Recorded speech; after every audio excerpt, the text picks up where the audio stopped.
I am the oracle Apollo. Come share your light with me. These messages I follow, restoring balance unto thee. Do not be afraid, you're a part of saving grace. Do not hesitate, let's reignite your faith. Divine encounters are alive. Divine encounters, our lives designed.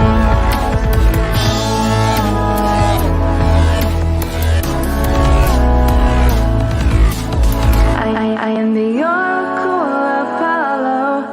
Apollo. Thank you for joining me, the Oracle of Apollo, who still has not figured out how to change the frame rates per second on her camera. Although she tried valiantly today, I do not believe she has succeeded. But this is Divine Encounters, and it's Wednesday night supernatural story time here in the wonderful evening of 7 p.m. Fantastic. Hey, weekly dose of Dano in the house. Hey, how are you? We got Miss Erica. Hello, Miss Erica. Thank you for being here. And of course, I love you too, Lori Gianetta. So happy for some of you to be here tonight. I have got my COVID shot yesterday, and wow, I have been at a 2 all day long. So therefore, no makeup today. I really dragged myself in today. So if I look a little off, it's because I haven't slept and had the night sweats and chills all night. I did not sleep, and my body's like full flu symptoms right now. But we are here, and we're going to do the best that we can with what we have. Also, there is a tornado watch, and it is raining super duper hard here in Philadelphia. So hopefully the trees outside don't break or anything, because it tends to happen on my block. Always some trees breaking. All right, so we're going to be bringing my guest tonight. His name is Indra, and he has a supernatural story time for all of you. Thank you so much, Erica. And we're going to bring him on. He's going to share that with you guys, maybe assist you in shifting a perspective or make you feel like what was impossible is actually quite possible.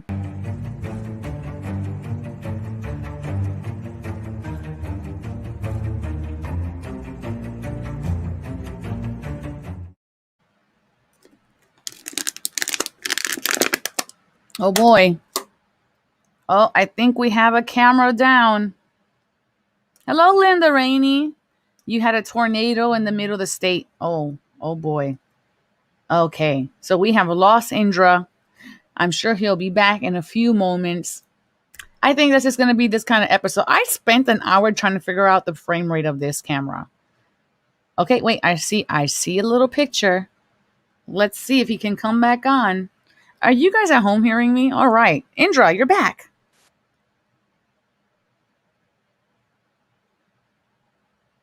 Can you hear me?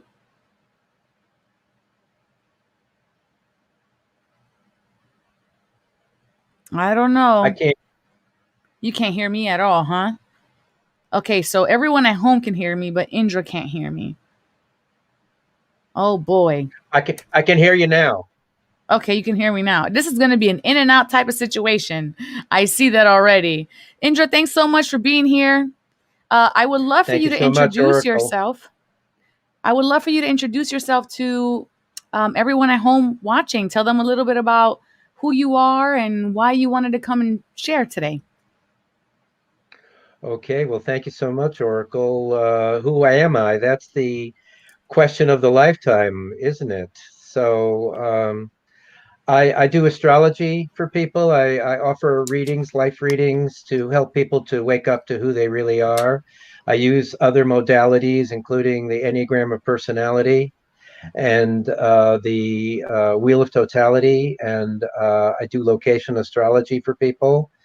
And I have become a bit of a spiritual guide, helping people in their journey from my experience. So that's mainly what I'm doing here, besides, of course, my own process of awakening and finding my true self. Well, thank you. Thank you so much for that. And we have a fun episode planned out for everybody at home. And I love to start every episode with raising the vibration and having everyone kind of do like a little bit of a self assessment and ask themselves a hard question or put something into perspective. And we like to call that the good news. So to that, I say, what's good?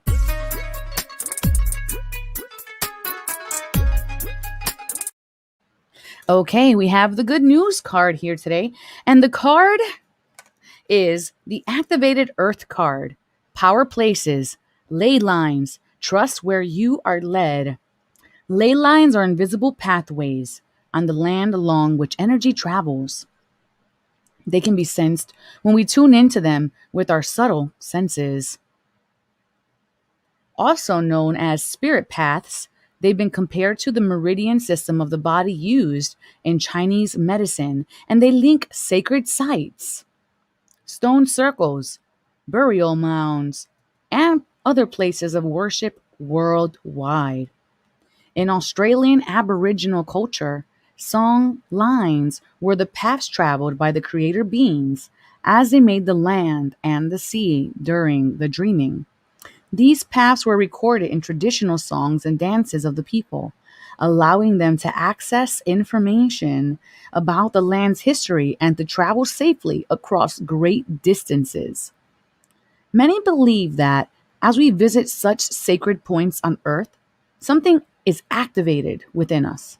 Some also believe that by connecting with the land with devotion at these sacred places, something is activated within the planet too.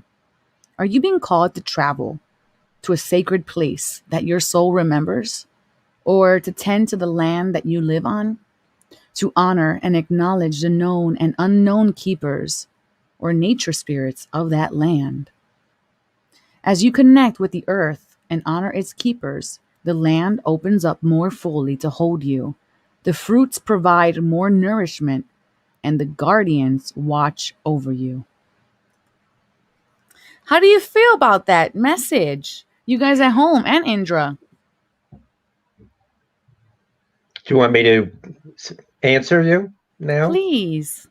So interesting, because as I said, I do location astrology, that we can put the lines of the planets onto Earth and find places where particular planetary energy is strong for each individual based on their Oh, chart. And somebody asked me when I posted this on Facebook about this. She said, "Are these the same as ley lines?" And I said, "Well, I don't think they're exactly the same, but of course these things are all connected." And so I've been to power spots in the world, and they're incredible. They're incredible places. But we can also, through our own vibrations, our own configuration, we can find places that have a particular power for us, where the planets are particularly strong. for an individual person?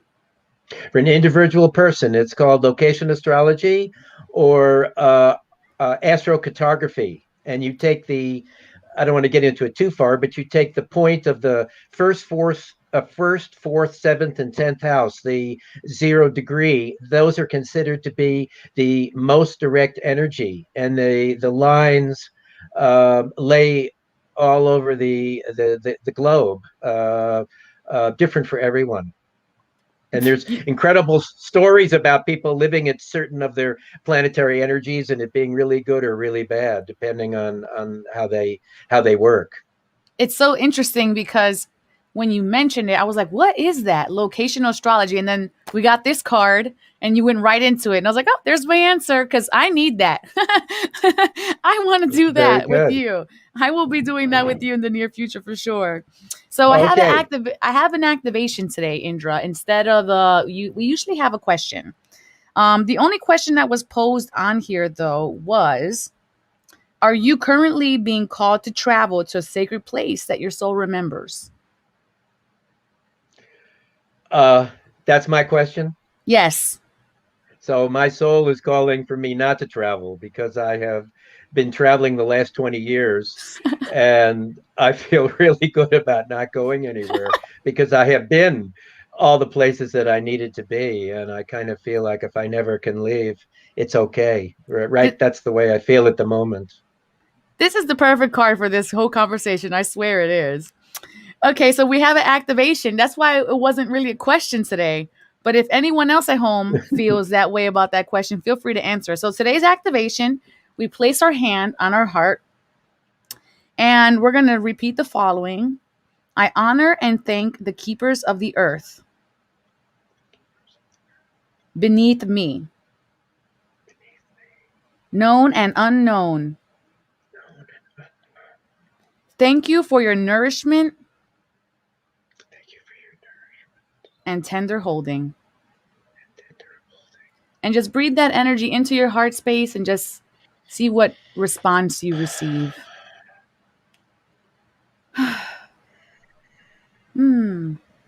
Ooh, that got me blissful. Yep, I'm blissful. Yep, that's where I'm at. I felt like a hug. Indra, did you feel anything? Love. I guess that's Oh, pretty close to a hug. I would say my hug definitely had love too with it. So I'm gonna go with your answer too. Love. I love that. Erica says, I know Spirit said I will move. I plan on meeting the shaman you introduced me to next week. Oh, great. That should be a fun experience. I hope you enjoy it. All right. So we're going to go into a divine experience. And for those of you at home who are just watching for the very first time, this is when we take a moment to just do a reflection for 1 minute. We're going to be sending you energy and you're just going to breathe it in. That's pretty much it.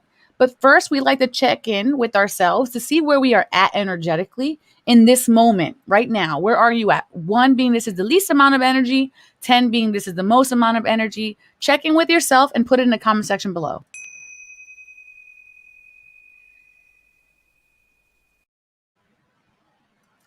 For me, Indra, I'm at a 2 because, like I stated earlier, I have been sick since yesterday, and but I already feel like I'm at a 6 now because of the what we just did. I feel like I just kind of like went up, so I feel better. Thank you, angels. How about you, Indra? I probably would. I'm going to say 7 right now. Okay, I love I'm that. I'm gliding in a nice 7. Seven's a good number. Nice, strong number. Miss Erica is feeling at a 6.5, and Lori Gianetta is feeling at an 8. All right, so we're going to call in the team. Go ahead and put your palms face up on your laps. Close your eyes, center yourself, and we're going to do the 1 minute divine experience.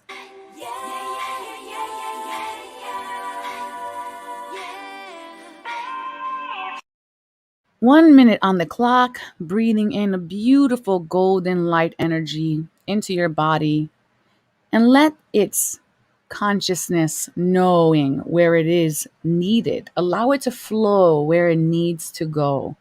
And if you feel any tension within your body, just breathe this golden light into it. Exhaling is the permission to release what no longer serves us.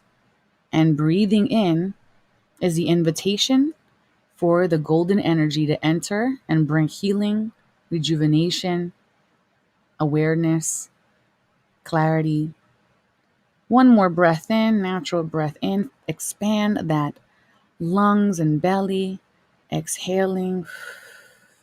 And we bring the left and the right palm to touch each other in front of our heart space, and we bow to our practice. Namaste.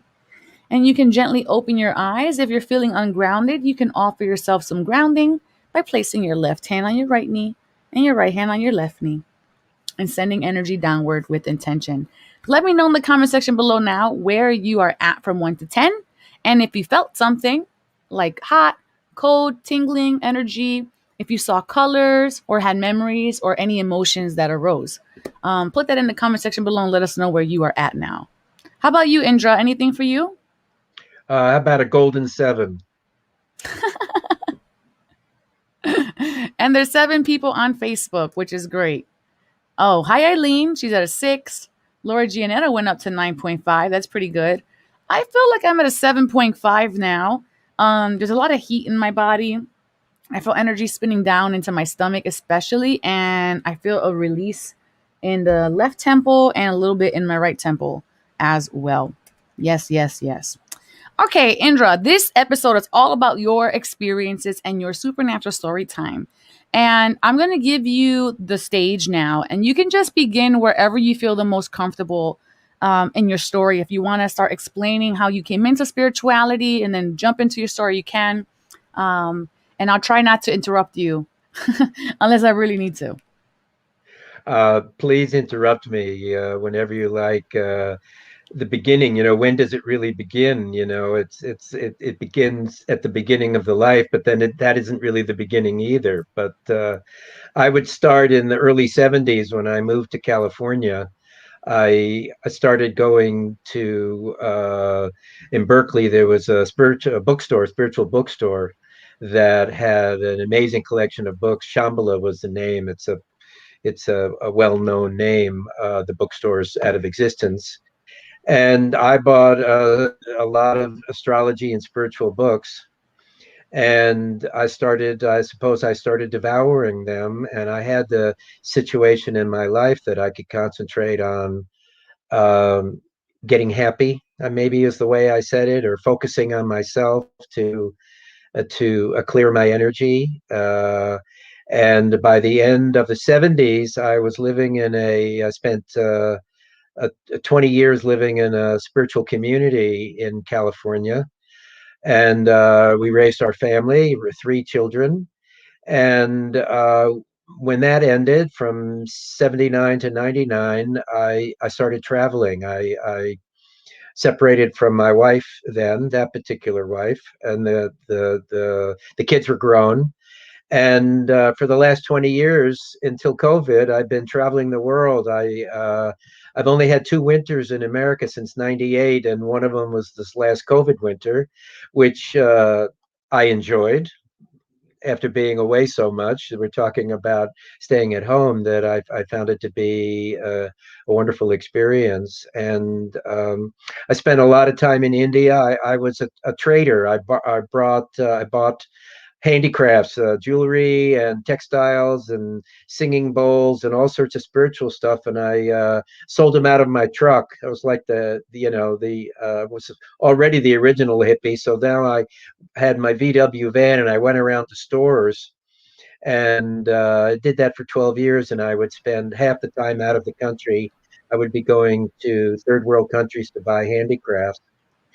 And as well, I'd already lived in a spiritual community, so I was deep into spirituality, and I had a teacher at the community. And then as I traveled, I had picked up other teachers. I spent the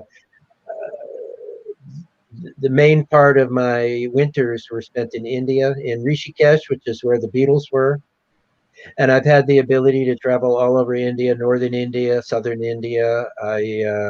I was at the Bodh Gaya for the millennium, which is the Bodh Gaya is where Buddha found enlightenment. It's where the tree is. It's not the real tree, but it's where people have been coming for 2,000 years. That was a very special experience. And I've been to Varanasi. I had a pre-awakening experience in Varanasi, which is the oldest city in the world. It's uh, a unique place that has one side of the river where everybody lives and it's incredibly crowded and crazy India, and the other side of the river where nobody goes. It's completely empty. It's the Ganga coming through there, so it's very holy, old. Varanasi is said to be the oldest city in the world, and being in Rishikesh every winter, where the Ganga comes um, out of the mountains and starts a 2,000 kilometer uh, trailing through India, the spine of India, and had some incredible experiences. And I come back with the realization that the divine is in the moment, and that I don't really need to go anywhere anymore. That if I want to go somewhere, I can just go into myself, and to be in the moment with the divine. That every moment is a blessing. The internet working is a blessing. The finding each other oracle is a blessing.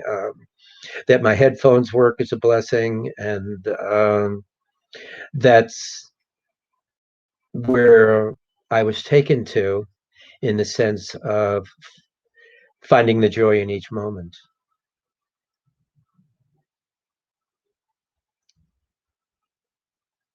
So, All right. So you have been to so many places. Where would you say was the most impactful place that you've been? Like, where do you feel like um, maybe there was like an instant soul connection to this place, or a massive breakthrough? well, people say, "What was your favorite place?" And I'd say, "Well, that's a little bit difficult." But two places that really touched me were Mongolia and Ethiopia.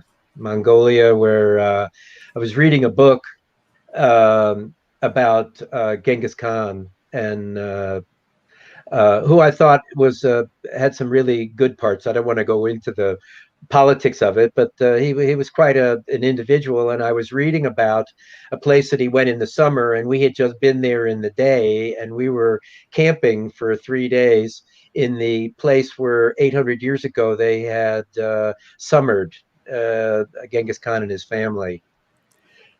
And then in Ethiopia, when I got there, I thought, uh, boy, it hasn't come here yet. And after a week in Ethiopia, I began to realize that it had been there for millions of years already, and I was just late to the party. What's That the when it? the well, the it is spirituality. That when the what do they call it, that they pulled out of Israel, the not the Torah, but The Ark of the Covenant? yeah, the Ark of the Covenant. So they take it out of Israel and they bring it to Egypt, and they say, "Where are we going to hide it?" And they look at the Nile and they say, "Let's put it in the headwaters." And the headwaters is the highlands of Ethiopia. And so the Ark of the Covenant is said to be in Ethiopia. Now, I never got up there. I only spent a week in the city, but there was an energy, there was a thickness of energy there, that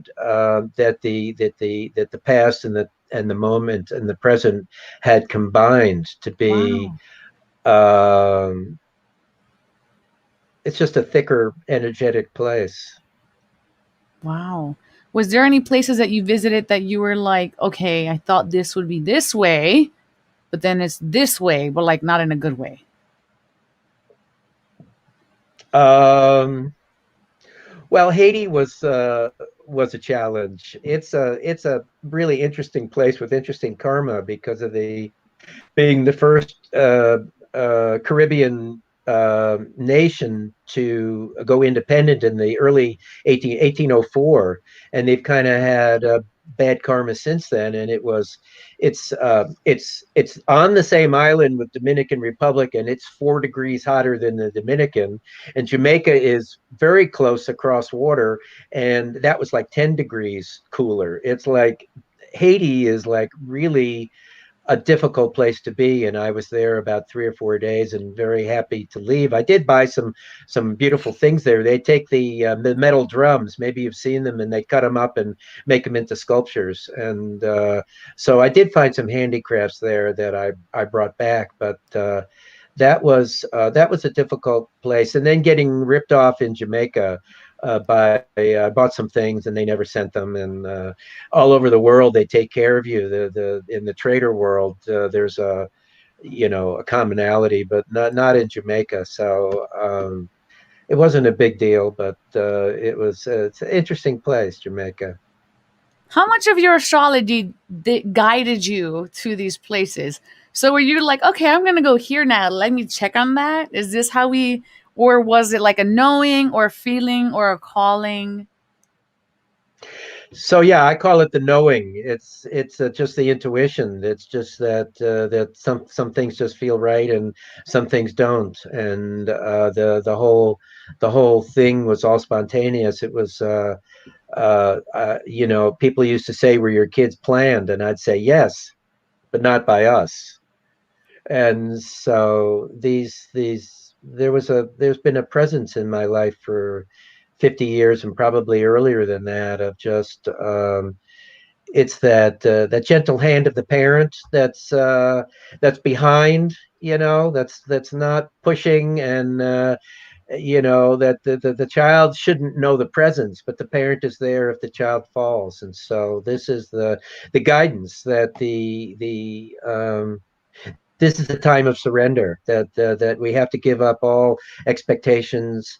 We have to give up all expectations, but we have to give up all our needs to do anything, which doesn't mean we don't do anything, but we just it flows when it's the right time. It flows. And I've been waiting for I'd say in a sense 65 years to be ready to do some writing that I know was happening. And it kind of came about, 2, 3 weeks ago. It kind of month, it just kind of hit. And I kind of feel that now the writing, I sent my first serious article off to a major astrology magazine. So I'm waiting. That was on Sunday. So I'm waiting to hear back. But that is and it's let me say this, that it's like when I started doing my readings, and I had been wanting to do it for decades, the 40 years. And when I did it, and now I had done my fourth or fifth reading, I kind of felt like I had done it. That, like, the goal was to do them, I mean, so okay, I'm closing in on 1,000 readings, and that's really nice, and I will feel appreciative of that. I'll treat myself something on that. But really, the goal was to it's just to do is really to do it. It's Hmm. I mean, that's really at the core of it. And so the writing is that I feel the writing. I feel comfortable with the writing. When I started 6, 8 years ago, it wasn't very comfortable. It was a very difficult, slow process with a lot of going back to Facebook, the pulling aways, I can't think of the word at the moment, but just skipping away because it's hard. But it's not so hard anymore, and there's a flow to it, and there's even an enjoyment in it. It's one of those things where you think, I'm never going to enjoy yoga, but then you get to a place one day where it's like enjoyable. So I got to that place. It was very satisfying to send it off. And I think they're going to publish it because I think it's a really interesting article. But it's not about the enjoyment. Excuse me. The purpose of it is not for the printing. The purpose of it is the writing. Is the The process that doing, we go, the doing, well, the being with the it. being with it. It's Yeah, not yeah. even it's not even the doing, it's the being with it and the experiencing it, and the expression of it. And I have sent it off, and so I've expressed it, and I would love it to be printed, and I'd love people to read it, but that's not the driving force. That's not the yeah, it's not really intensity is, the what do you call it? The pimples on our arm is just in the writing and sending it. That's the joy. I've It must achieved. must be expressed. It's just in the expression. Yeah, Absolutely fantastic.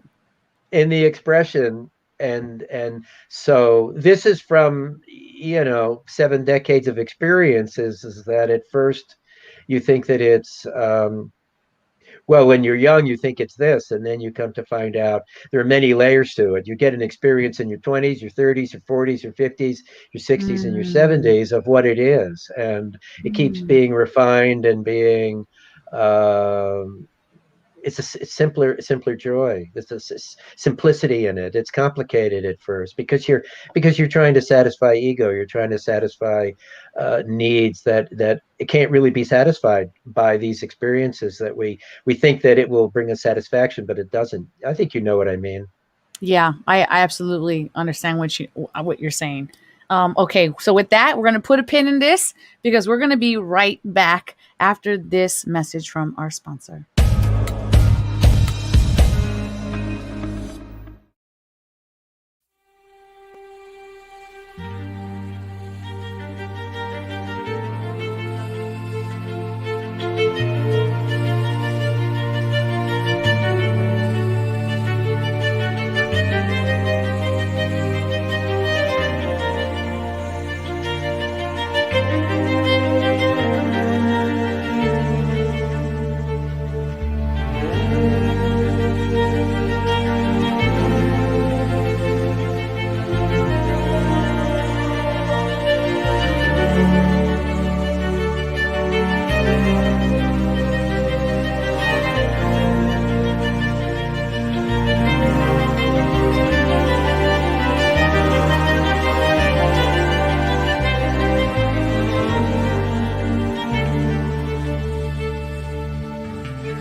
Thank you for tuning in. This is Divine Encounters. I am your hostess, Dominique Rivera, at the Oracle of Apollo.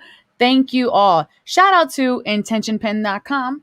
With the code Oracle7, you can get your very own intention pen, not just any pen, but a pen created by hand specifically with your intentions placed into it by a Reiki master. And using the code Oracle7 will get you free engraving. All right, so we have our guest today, Indra. And if you guys have any questions for him, please put it in the comment section below. So let's bring him back on. Welcome Hi. back. Welcome back. Indra, so I have a question. You may not know this. This may not be your forte, but I'm going to throw it out there. Has astrology shown you anything that is to come for the future as we go into this new shift, this new world, whatever you want to call it? Do you have any insights for us about what could potentially be coming? So I don't do any predictions. I'm Mm-hmm. really not interested. What I do is I help people to be able to make their own decisions rather than suggesting to them or seeing what to do. But I can answer your question in a very large way. So one of the things that I got into very early on in this search is a book called The Holy Science. And in this science, this man, Sri Yukteswar, said that we are in the Dwapara Yuga. There are 4 yugas in India. There are 4 ages. Sat Yuga, the highest age, Treta Yuga, the next one down, Dwapara Yuga, which is the one we're in, and Kali Yuga, which you might have heard that term, but it's the lowest age, the densest age. And so we went into Kali Yuga, to Dwapara Yuga in 1900. It's a 2,000-year cycle. And so I believe that I call it the dinosaur's death dance. This is the chaos that we feel right now is the beginning of the new age. And how do we know that the new age is here? Because we are electronically talking to each other, that this is the age of energy, and that the mind body connection and how yoga and the sciences of the lower Dwapara Yuga age before that have come back into vogue, and all of a sudden they had disappeared for thousands of years, and now they're back. We look at the atomic science, we look at quantum physics, that all of these things have come back in the last 100 years, and these were predicted by a book in 1894. Not the specifics. We're not talking about Edgar Casey, but the idea of that the energy age coming in, and the buildup that happened in the 1700s and the 1800s and 1900s. In the last 100 years, we've had 5 times increase in population and an explosion in the type of the lifestyle that I had as a child is completely gone, and my parents' lifestyle is 100 years ago. It's totally gone. So that's my answer. Thank you for that. That was a very enlightening answer. Appreciate it. And I have a question about the crystals that you went all around the world to, and other things that you've gathered. But has there been any crystal that you felt like you held it in your hand and it was like, whoa, this is like absolutely like amazing? Like, is there a crystal out there that just blew your mind? Well, let's see. I've seen some big crystals in stores here that kind of blow my mind. I saw one that was $250,000 in a store. But I would say that we bought some. I was given some. I bought some crystals that brought back that were from the Himalayas in India and Nepal. And while they were um, not big or particularly clear, the fact they were from the Himalayas, I thought they had a particular power to them. They were not like the crystals that we find in the stores and things. They were smaller, and I brought back some clusters and things. Hmm. Do you believe that your any of crystals that you possess have connected you to any spirits, divine entities, galactics, angels, sphere guides?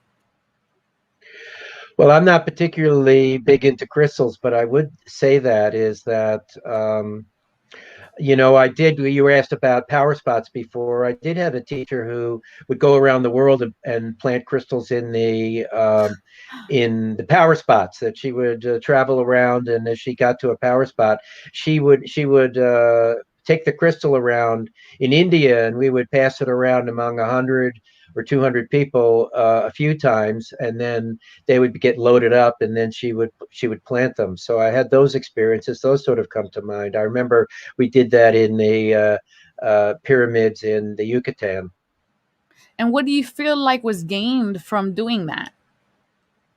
I think it's a connection. I think it's a broadcast station, and so you connect in with it's an attunement situation, that you're at the core point of a broadcast area where you are attuning your energies, attuned to other energies.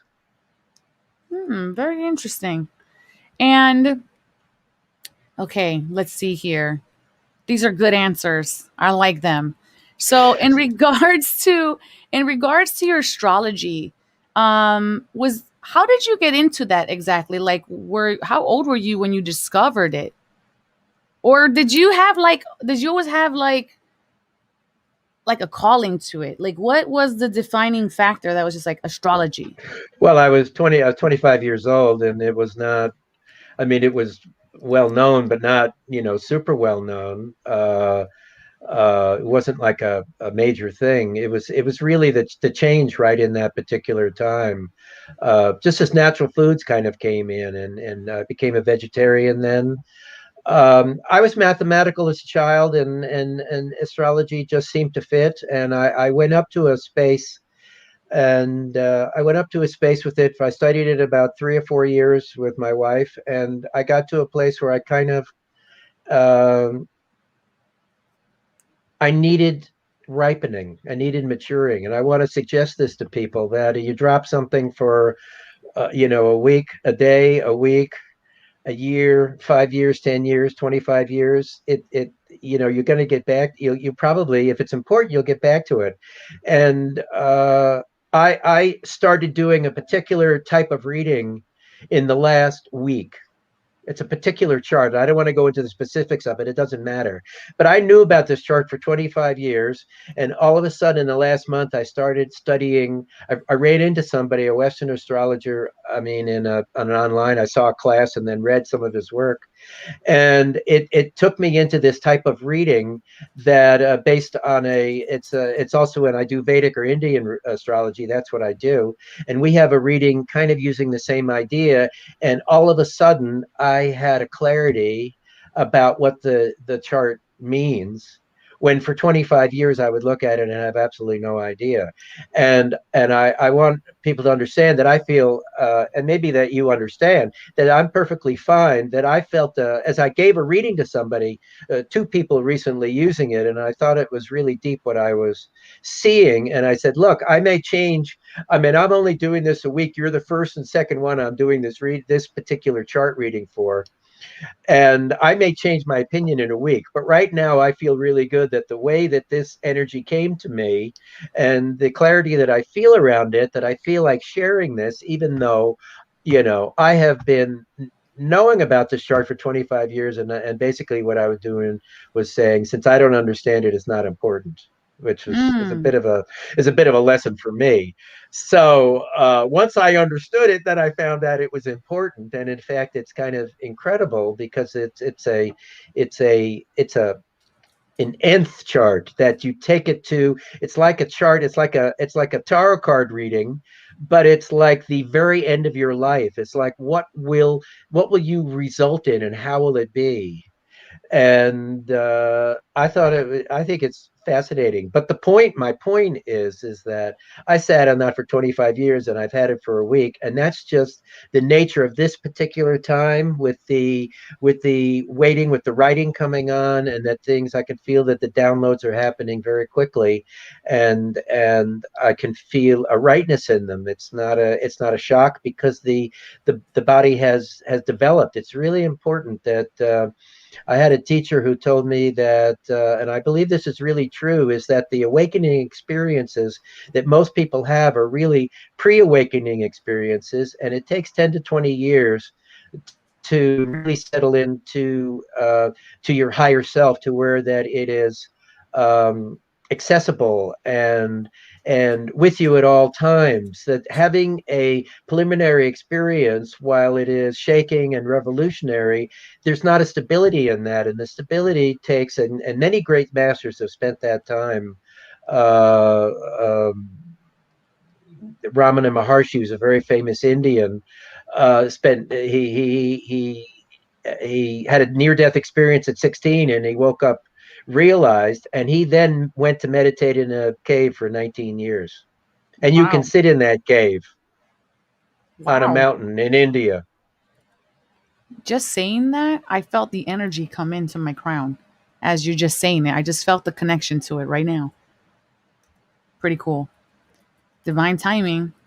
So, Indra, we have had a wonderful time with you today. Please let everyone know at home, if they so would require your services or are intrigued to hear more about what you can offer, could you please tell them where they can reach you?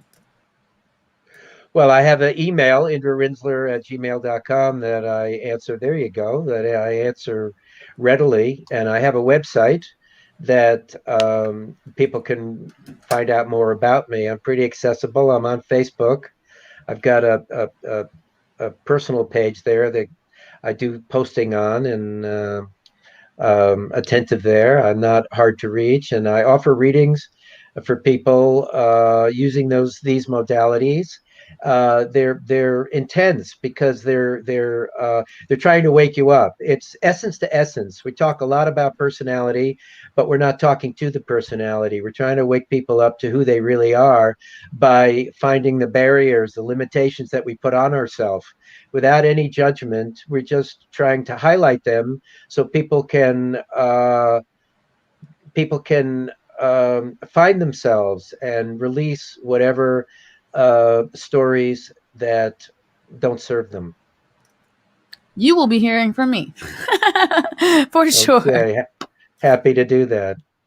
So we usually have a Oh, winner to bring on the show, but they have not arrived. So we're going to be jumping into the midweek collective energy check-in.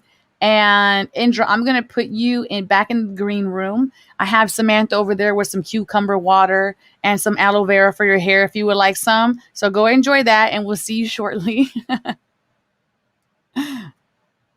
All right, everyone. It's that time of the night where we do the midweek collective energy check-in to see what the energy is for the forecast for the week. And these are timeless, so whenever you're hearing this message, it's for you. There is a button.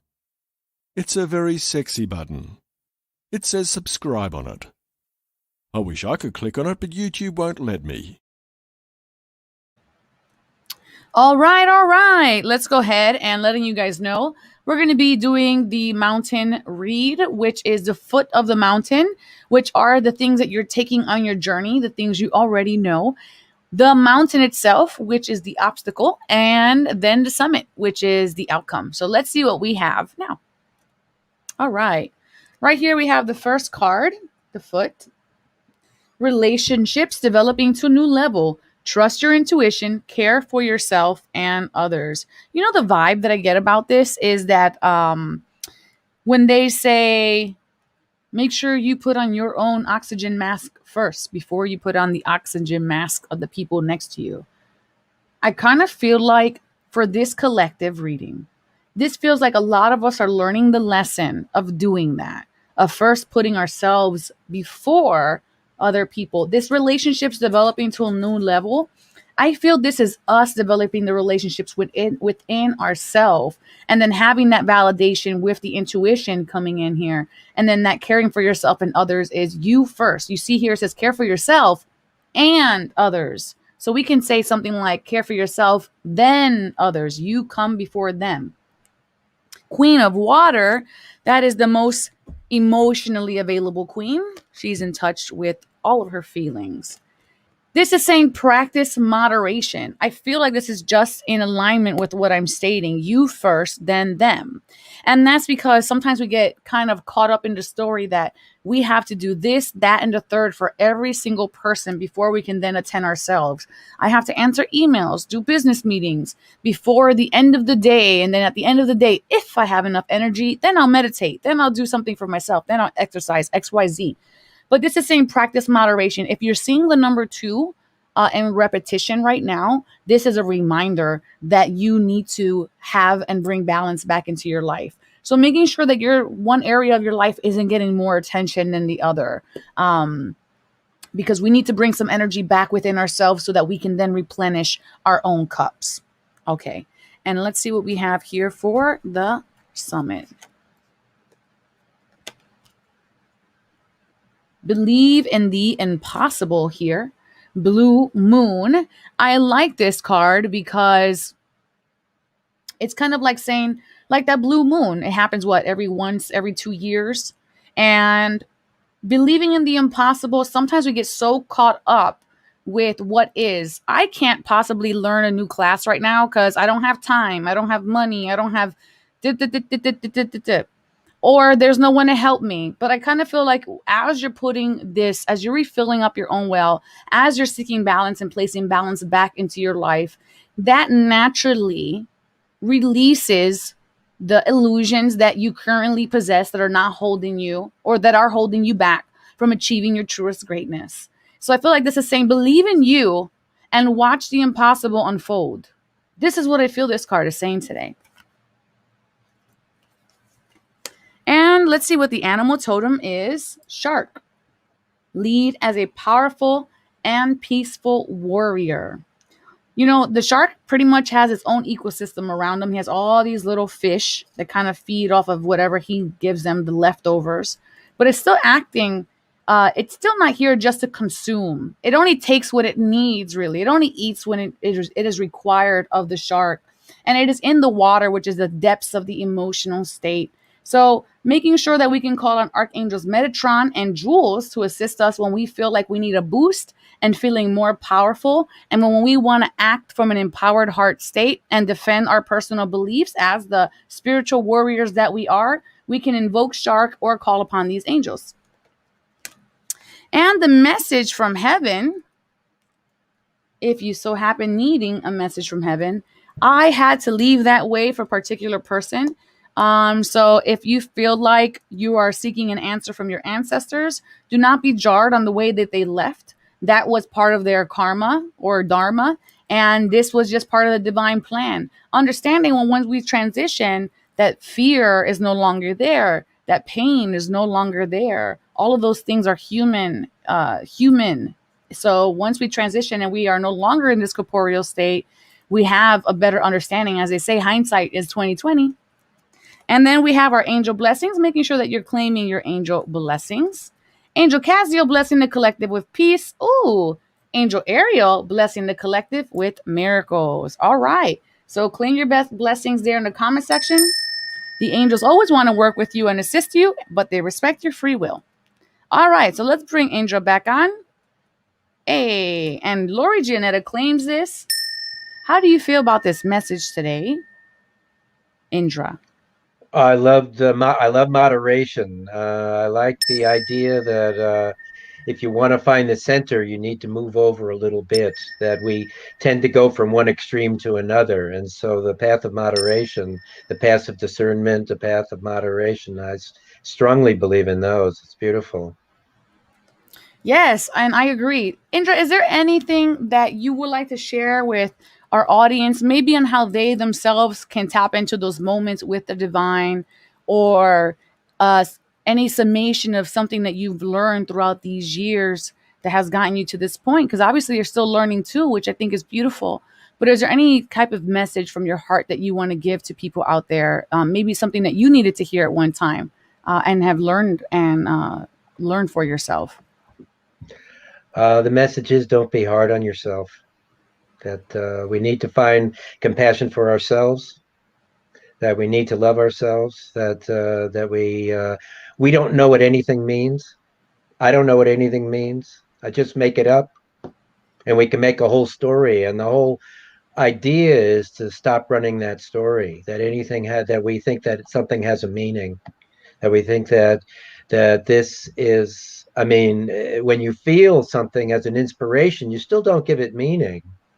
If I feel that I have to write and I feel strongly that I'm supposed to write, I still don't have to give it a meaning. It's just what I'm supposed to do, what I feel to do. It's whether you want to call it a calling or an inspiration or we end up teaching what we need to learn. And so that's the process. That's what is for me now. But I still don't want to give it a meaning that it will end in something or be something or do something because why? Because when I do that, then I leave the moment. Then I start holding a story, and then I leave the moment, and then I'm either in the future or the past, and that's a very vulnerable place, which isn't to say that the moment isn't vulnerable, but the moment in its vulnerability is very settled because the vulnerability is life. That's the life breathing is the vulnerability. And so when you see it that way, rather than something to be afraid or angry at, then it's a whole different experience. So Why do you that's feel what like comes. people give themselves such a hard time?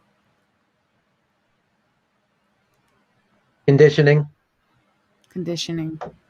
Yeah, there's some really deep, we've been passing down some really crappy conditioning for thousands of years. And so I say this story. I don't know if I've got hopefully I've got it's a short story, but what I Oh, we say have is time. that, okay, so the baby 3 to 6 months old grabs his or her foot and doesn't know it's a foot and doesn't know it's theirs. Okay, a baby 3 to 6 months old. Okay, Okay. then a year later, the mommy says, "Baby's blanket, baby's blanket," and then 6 months later, the toddler says, "My book, my blanket, my mommy." The misidentification has occurred. That we think that we are separate. When mommy says, mommy's breast, not baby's breast. You can't feed, you can't nurse, at 2 years old. The idea is that we teach them separation. We use a language based on pronouns rather than nouns, which are objects, or actions, which are verbs. And so we separate people with this my, me, mine, I, me, mine, pronoun ideas. And so if we spend the rest of our life undoing this this misidentification that we are separate people. Now, how do we know we're not separate?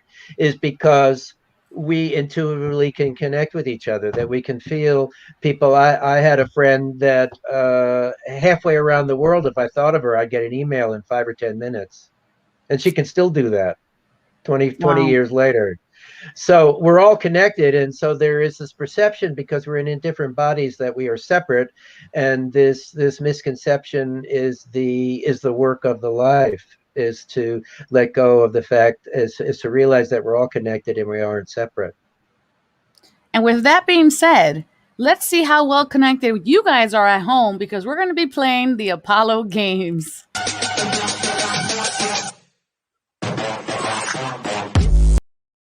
Okay, Indra, the goal is to predict which of these cards has the angel Celestina on it. And then for you guys at home, make sure you put that in the comment section below, your best prediction. And if you get it right, you'll get from me, the Oracle of Apollo, a social distancing high five. Which angel is the angel Celestina? 1, 2, 3, or 4. Claim whichever blessing you get. Okay. What do you think it is? Angel Celestina. Is she card number 1, number 2, number 3, or number 4?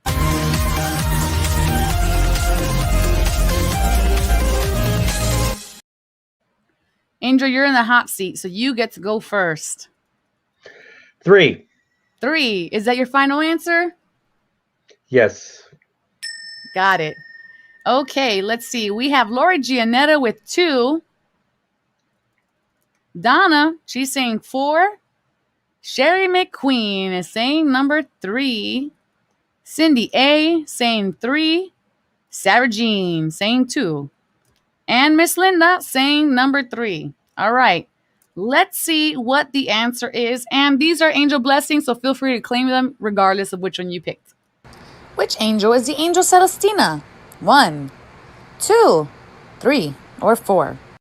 Claim whichever blessing you get. If you got it right, why do you think you got it right? Okay, reveal time.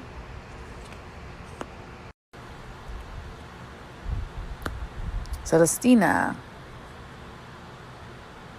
Celestina. Did you say 1 and 3? So you got it right. Yay! High five. And high five for those of you at home who got it right. She came out twice. I shuffled the deck and I was like, no, I'm going to leave them both here. And her blessing was the blessing of support. So make sure that you're claiming that energy in the comment section below. Indra, how do you feel? You are, wow, look at that. You predicted correctly. We're sending you an air trophy right now by via invisible helicopter. So I hope you're okay with that. Perfect. We're eco-friendly here at Divine Encounters. And I'm so grateful for all of you guys at home. Thank you so much for being here. I hope you guys can tune back in Sunday night when we do your horoscopes, blessings, and forecasts, along with more messages. And recognizing that when you share this feed on the replay or the live, you automatically enter to win a personal angel reading, and I announce the winner every single Wednesday night. Indra, it was a pleasure. I feel like you've taught us so much about the worlds and about astrology. May you all go in love, light, and wisdom to know thyself, love thyself, and remember the divine always has your back. Ciao. Divine encounters, divine encounters, our lives designed.